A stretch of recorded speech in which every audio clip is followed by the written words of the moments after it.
SuperTalk Mississippi media production.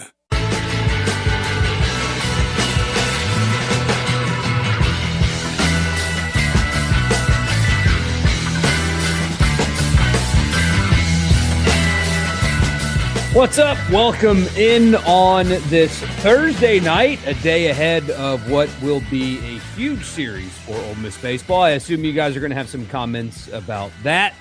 And so we'll talk about that here in a little bit. But I saw a best case, worst case prediction or whatever for Ole Miss that was pretty spot on. So we'll talk about that tonight. Also have a couple thoughts about how impactful Trinidad Chambliss is to that ceiling and more. So glad you guys are here. My name, of course, is Michael Borky. Don't forget to subscribe wherever you get your podcasts. Just search the name Rebel Report wherever you get them and subscribe and leave a rating. If you like what you hear, leave a rating and a review. Also right here on YouTube as well. Hit that subscribe button, hit the notification bell, leave a comment and a like as well. I would really appreciate you doing that. And before we get into it, I want to tell you this edition of the show is brought to you by Scruggs in Saltillo. Scruggs Farm, Lawn, and Garden. Not Lawn, Farm, and Garden. Got to get the name right. Scruggs Farm, Lawn, and Garden. They have everything you could possibly need under one gigantic roof for anything in the home, the appliances, furnishings, home improvement, clothes, which has a great selection. Their hat selection is good. Their boot selection is good. Fishing as well. The cheapest beer in town. And most importantly, at Scruggs, the John Deere that you need to get the job done. Whether you're a pro or you have some hunting land or you're just a guy with a yard like me, they've got deals for you. 0% for 36 months on all commercial mowers at Scruggs. 0%, 36 months, all John Deere mowers. Also, 1.9% for 36 months on all Gators, which are an awesome vehicle. And for the heavy stuff, 0% for 72 months on all compact tractors and select 5 Series tractors. Offers are valid through the end of the month. You got 2 more weeks to go to Saltillo, which is right on the border of Tupelo.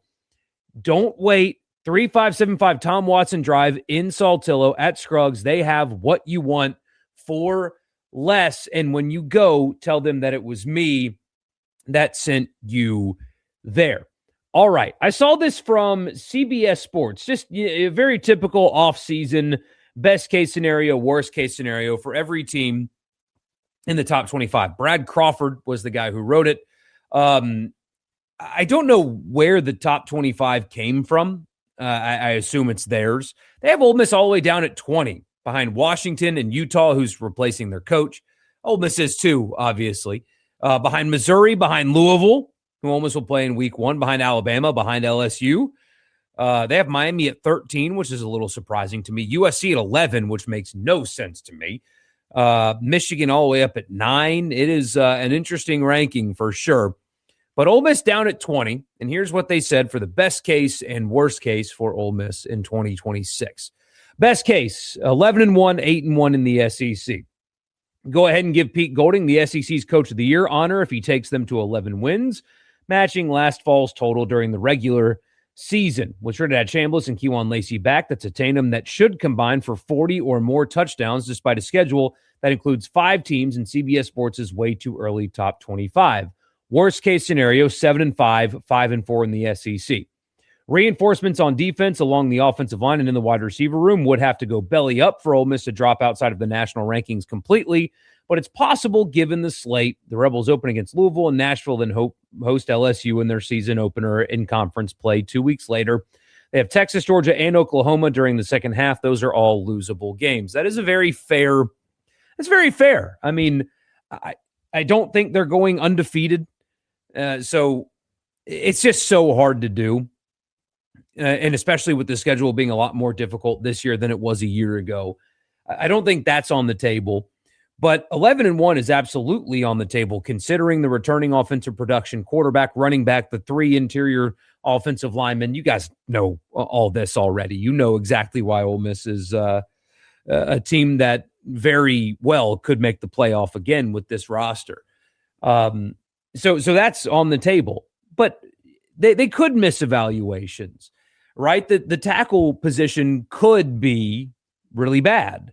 I don't think it will be, but it could be. They could have missed on some portal wide receivers. Maybe the linebackers aren't as good as everybody thinks that they are, for example. Now, I would be shocked based on everything you're hearing out of spring practice and out of that program. They have hit on the linebacker position in the transfer portal and then some, but there's a possibility that those things don't work out. There's a possibility that even though he navigated the playoff situation beautifully, that Pete Golding in year one, there's a learning curve, a struggle, or whatever. That's entirely possible. So this was really, really fair, quite frankly. 11-1, 7-5 being the ceiling and the floor, the best case and the worst case.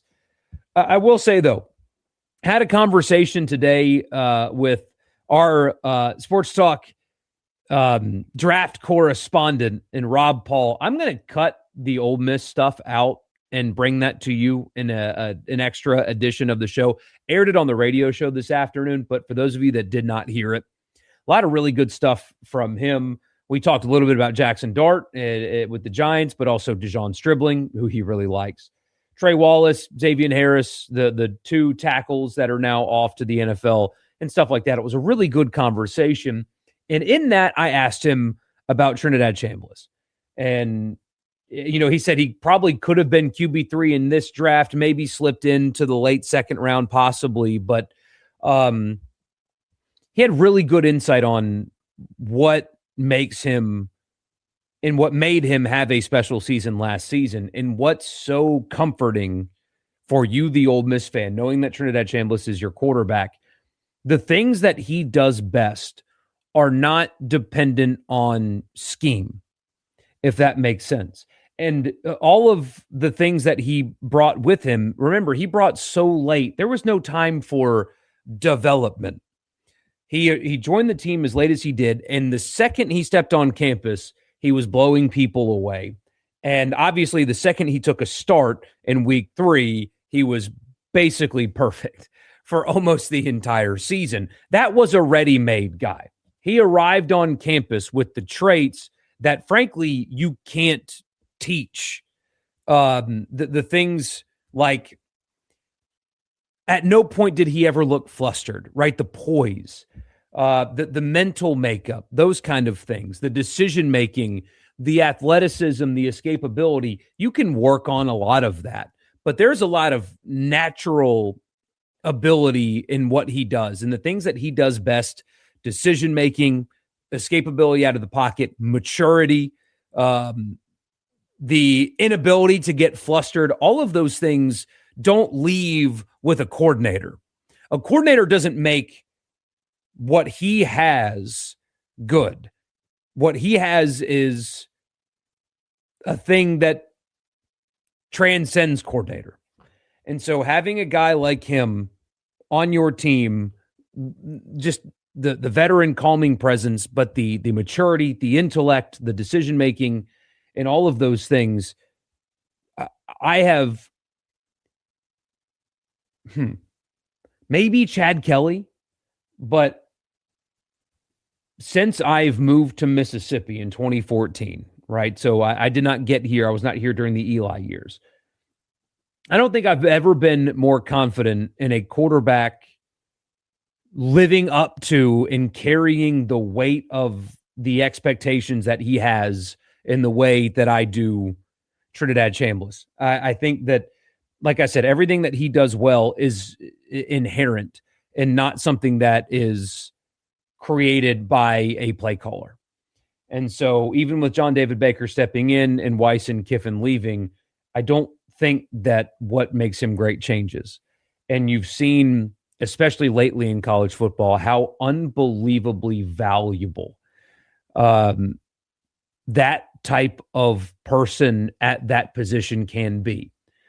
Fernando Mendoza is athletic. He's got a strong arm. He's got those things.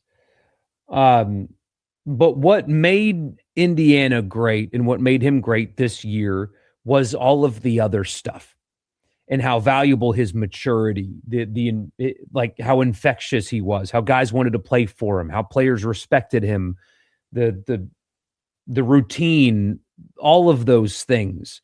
That's what makes great quarterbacks great. Why was Drew Brees great?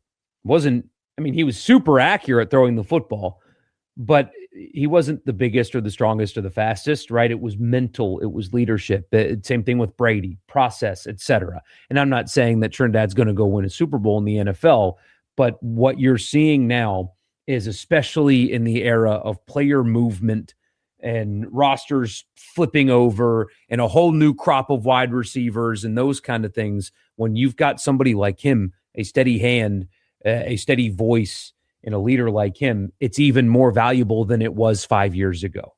And so, yes, I absolutely agree that worst case floor 7-5, a lot of things could go wrong.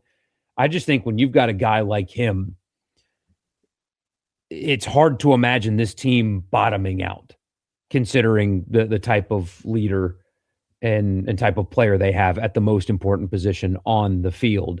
And oh, by the way, quality running game and stuff like that. So interesting stuff there. Obviously got a baseball series this weekend. I cannot stay very long tonight, guys. Unfortunately, I've got some literal business that I have to attend to here in just a little bit.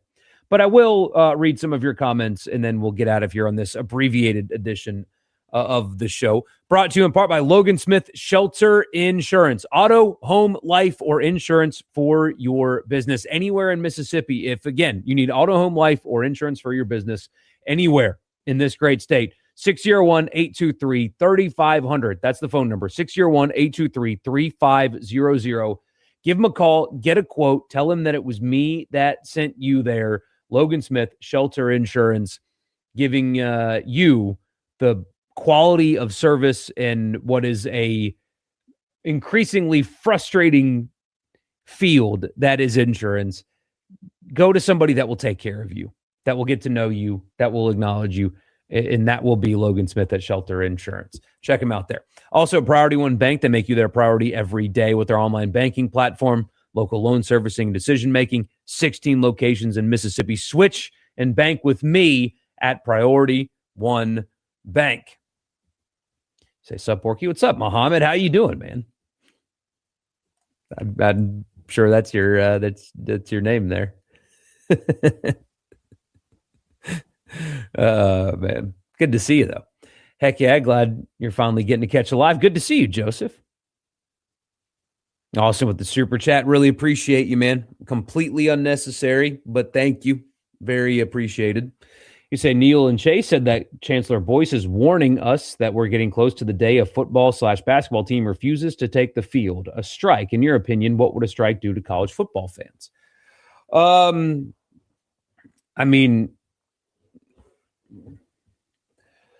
Labor stoppages have always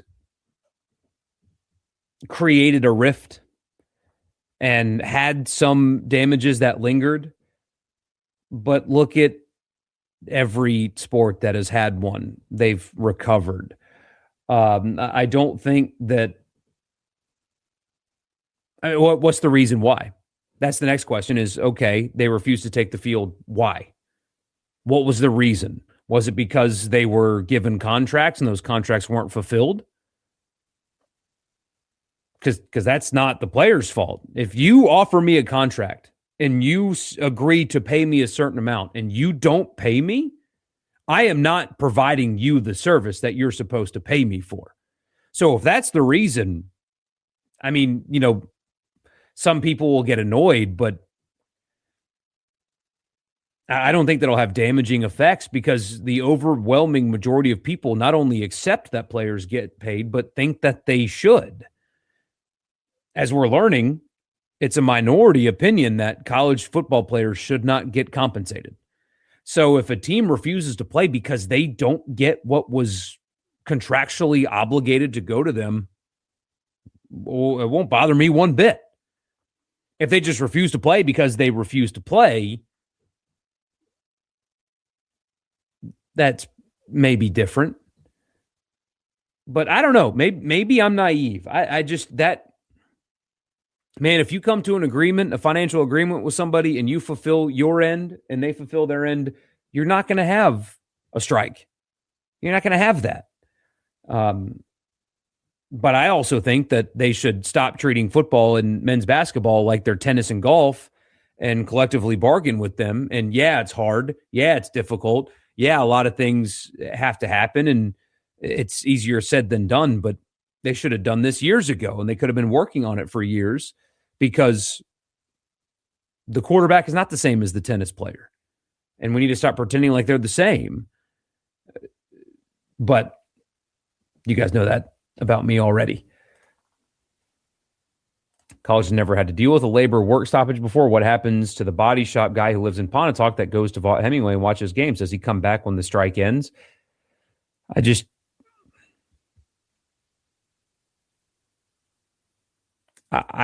think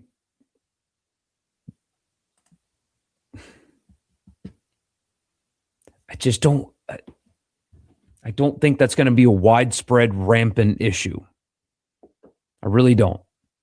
And I don't know, man. I think the body shop guy in Pontotoc is smart enough to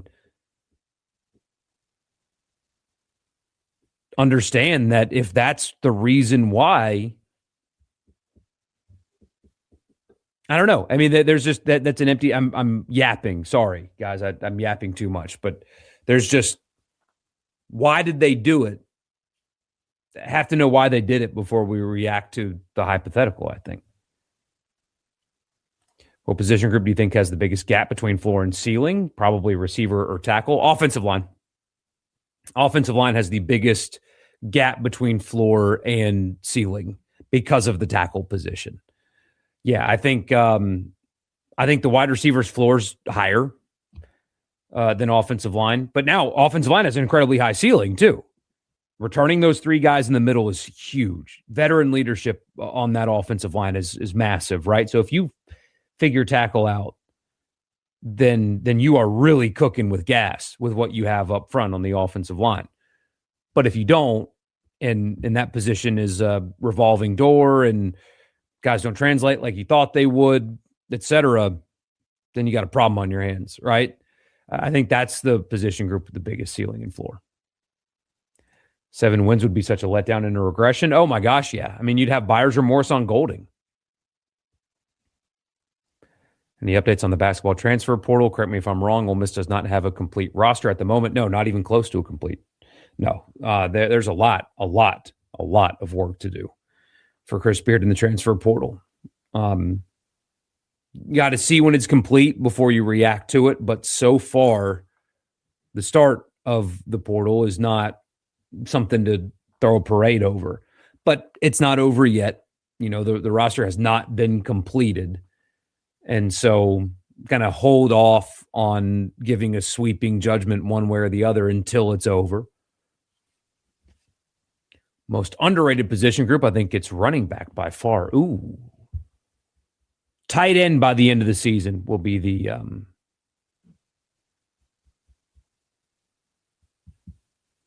most underrated position group, I think. Just because running back has Keywan Lacey, and so automatically it's like that Ole Miss running game is going to be sweet. With Daquan Wright gone, Luke has had to battle injury, so he didn't play much. There's not a lot known about the tight end room from outside, but I think there's a lot there. Oh, Chris, I was just messing with you about your username, man. No big deal. No big deal at all. First time in your life where it feels like the ceiling is the Natty. Yeah, so that's regular season, best case, worst case. Yeah, if they go 11-1, that is absolutely a team that can compete for and win the championship.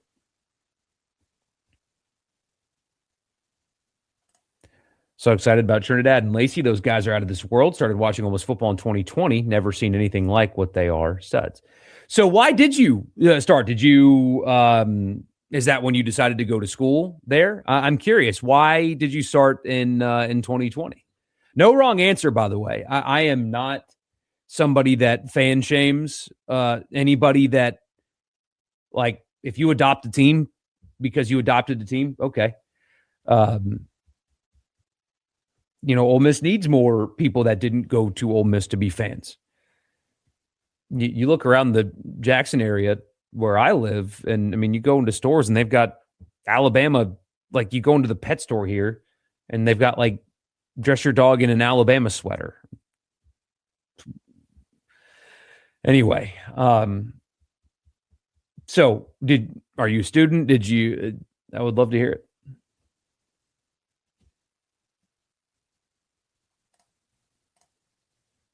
Currently, the players have all the power possible. Only thing that could create a strike would be heavy regulation causing major pay cuts.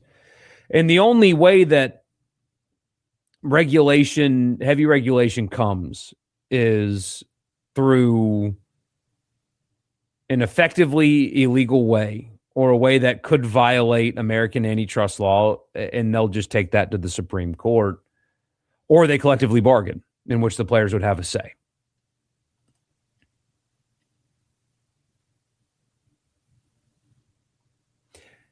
Hey, Benny, come on. Let's not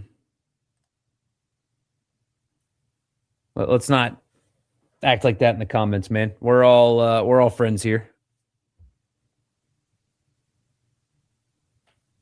Glad my face is cleared up. It's getting there. I just, man, sometimes out of nowhere, I just, I've been to dermatologists and stuff, and sometimes it flares up, and then I have to be on camera every day, and and it's worst at night. That's the worst part. Is it's always when it does happen, the worst time of day is at night. So, oh well, I appreciate you. Already purchased your tickets to the LSU game. It's your wife's birthday. So excited. Just don't get in a fight and get kicked out. We've seen that recently. Defensive line most underrated by national media. They aren't getting the credit that they deserve for the talent that they have there.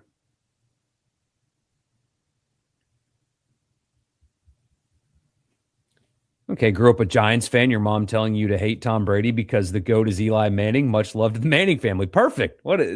Awesome, man. Glad you're here. Really appreciate you. And have you been to a game yet? I know I'm doing one-on-one podcast right now, but if you have not, we'll make that happen for you. $1,400 for 3 tickets in the South End Zone. Oh man, I hate to say this. You probably could have gotten a little bit of a lesser price, but I'm an Ole Miss fan in Louisiana that didn't go to Ole Miss, and it's brutal with all these Tigers over here. Hey, keep fighting the good fight, man. Keep fighting the good fight. I don't know how you're dealing with it. Although I did see somebody decided to take to Twitter to show that he's not happy that he has to play against Trinidad this year. That was interesting because not too terribly long ago, he was lobbying on his behalf to get an extra year. And then suddenly when that extra year didn't turn into a transfer to LSU, the person suddenly is against the concept of getting injunctions. It's interesting how that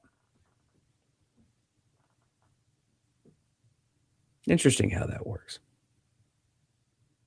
Haven't been to a game yet. Do live in the South. You'll make the pilgrimage one day. Keep in touch here. I do occasionally get my hands on some tickets. It won't be like for the LSU game, but keep in touch here. And if I get my hands on tickets, I will get you into through the Grove and into Vaught-Hemingway Stadium. The Ole Miss fan from New Jersey because of Eli Manning, who now lives in the South. I got you. Just you gotta stay on the stream come season, and I will help you out. It's too late. It's fine. My wife has never been to a Power 4 game. I mean, you picked a great one to go to. You really did. I opined yesterday on the radio show that I wonder if just because of everything, they'll put that game during the day, not 11 a.m., but a 2:30 game, frankly, for safety purposes. And not that I think that the typical going to the game Ole Miss fan in the Grove is going to be violent and create issues. What I think is going to happen in that game, you guys have seen it. There are people every weekend, every game, that come into town because that's what they do. And they try to start stuff and whatever. That happens every game. I remember in college, I mean, groups of people drive in from South Haven and try to start stuff at bars just because that's what they wanted to do on their Friday night, right? College-age people that were not at the school that would come in on the weekends and act like clowns. Think about, and that's a common thing. Think about what that weekend will bring in. The people that don't have tickets to the game, have no interest in the actual football game, that will come into town just to be confrontational. I think that is the biggest problem in all of this, is you're going to have people that'll show up just looking to stir shit up. Forgive my language. And so that's easier to police during the day. And this will be, the most emotionally charged game in quite some time. And part of me wonders if they're going to look at that and say it's just easier to police the BS when the sun's up than if the game kicked off at night, especially depending on the outcome of the game and the way people start acting. I don't know. Maybe that's me talking soft. Could be, I suppose. I don't know. I know how people are. And I remember what it was like being out on the square on Friday nights before games and the kind of people that would roll into town trying to start stuff. And that's going to happen all that weekend 10 times over. So I don't know. Yeah, and no rushing the field. Nah, that's done. You've arrived as a program that don't even make that a thing. Students will throw drinks on the field. See, things like that. Part of me wonders if you keep the field goal nets up the whole time. And stuff like that. I don't know. Again, maybe I'm being oversensitive, but we've already seen, and it was just one guy, but a guy going to a student section in April at a baseball game looking to start stuff, putting hands on throats, stuff like that. That's going to be magnified 100 times over, or emotionally enhanced 100 times over.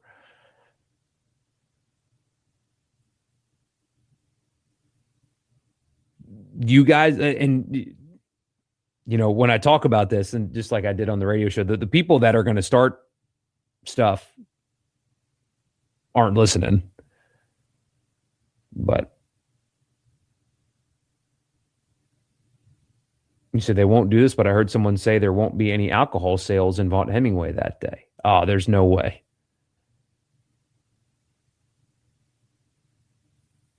There aren't enough field goal nets in America. If Lane does a single thing to like the match, Vaught Hemingway is going to go up like a bonfire, and it will be biblical. I think I've told you guys this before. I do think that the league office needs to, now that some things have been put on Twitter, need to step in and make sure that stuff like that doesn't happen anymore. You can't have the most visible central figure in all of this doing that.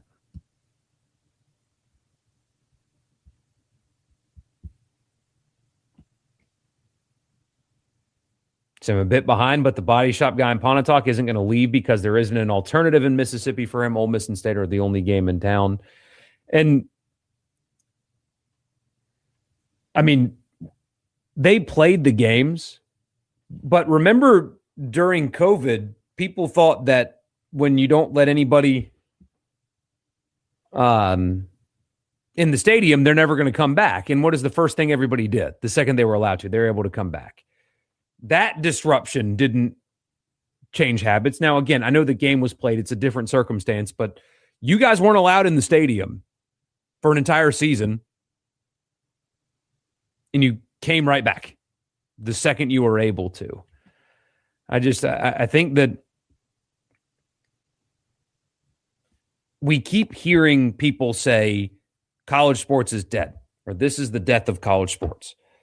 And I'm witnessing in real time fans be completely and totally unaffected, both here locally, you guys, selling out games, packing the stadium for the freaking Citadel, despite the narrative to the contrary, selling out season tickets, going to 8 home games, traveling all over the country, and then geared up, ready to do it again this year.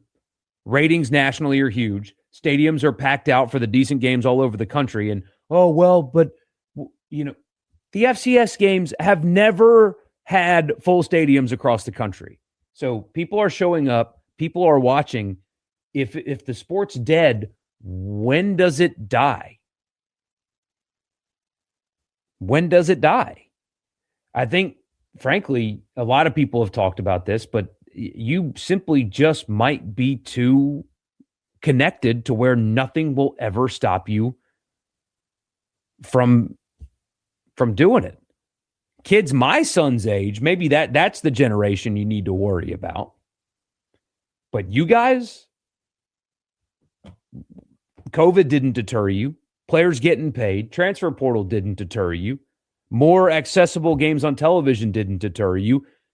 Rising cost has, I mean, when is it going to show up that the sport is dying?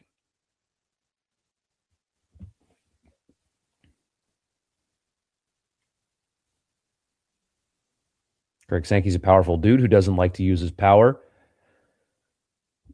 I do think that he helped the College Football Playoff Committee make the correct decision regarding Ole Miss. I do think he did step in there. I have heard that from a place that I believe that to be true, that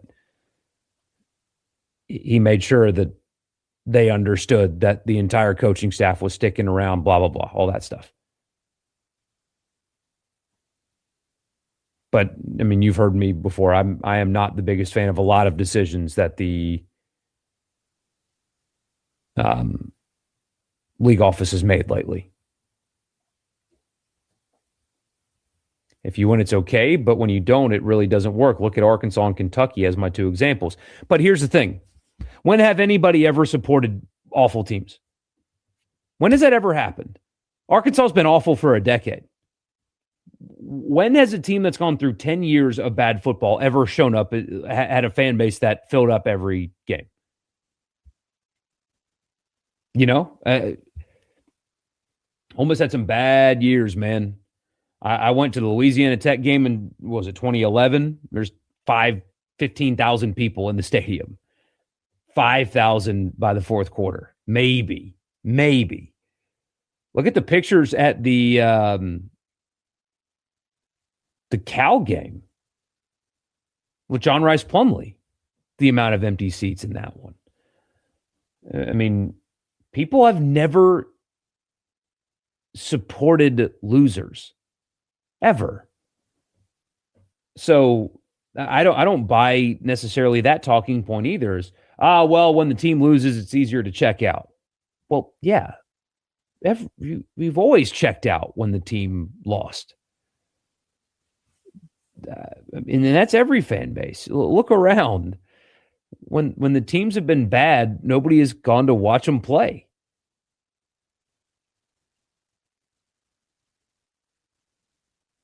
I don't know. I mean, it just might be too big to fail. That was the day they lost to the day they lost to Jacksonville State. Absolutely pitiful. Remember, because you got fired for the first and only time the day before. Oh no.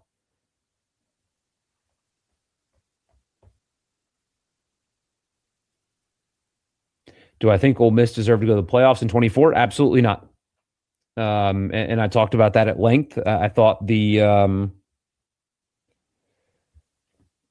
messaging and the tweeting and all that stuff, and I said it at the time, you can go back and find it, was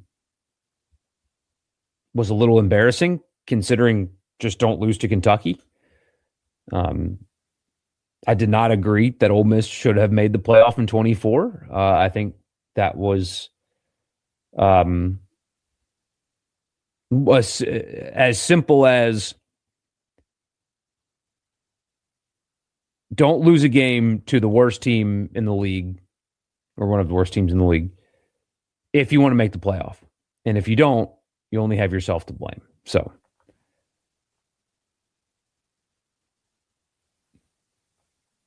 being in VHS for Jacksonville State was awful. And now think about that, by the way. Another one. It was definitely embarrassing. But think about where things are now. How you felt then versus how you felt,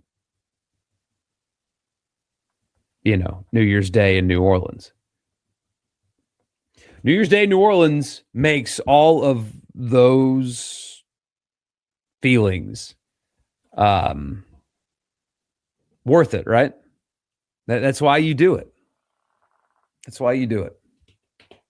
One day, Gail Benson's going to reward me with a good basketball team. Maybe 2036. I don't know. I'll get one eventually. And when that day comes, it's going to feel amazing. That day's probably never coming. But if it does, all of the crap, I watched probably 50 of the games, truly watched 50 of the 82 games they played this season. And it was torture. And that is the fewest amount of Pelicans games that I've watched since I adopted them. They're but just like in New Orleans, I'm going to take a moment and look back at the hard times, Am I going to be at the LSU game? Yes, absolutely. In the press box, though. But yes, I will be there. My plan is to go. Now, we have soccer. Soccer is an issue. Living out of town and having soccer games is a problem. Because I am not, I've actually had somebody, not that I work for, but I have had somebody tell me privately that I need to get over that because there's great value in going to the games. And I can't believe that was said to me. I will never, unless my work requires. That's, I guess, different. Not I guess. That is different. If I am required to go by my employer, I'm not losing my job over that, I suppose. But I am not missing a soccer game or a golf tournament or whatever. I'm not doing it. I refuse. So soccer does get in the way. But I will be at that one. Regardless. Am I bringing a helmet? No, I'll be okay. I'll be fine. You guys might need one, but I'll be in a protected building.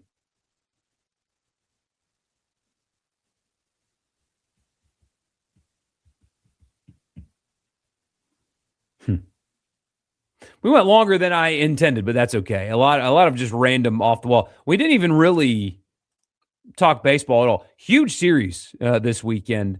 You don't want them to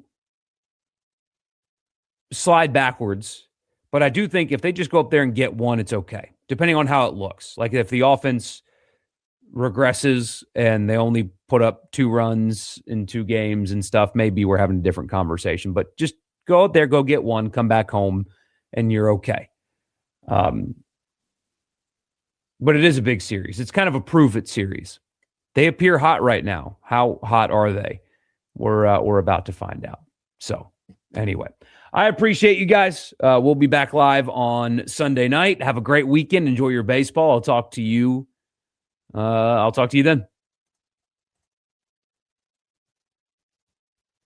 A SuperTalk Mississippi media production.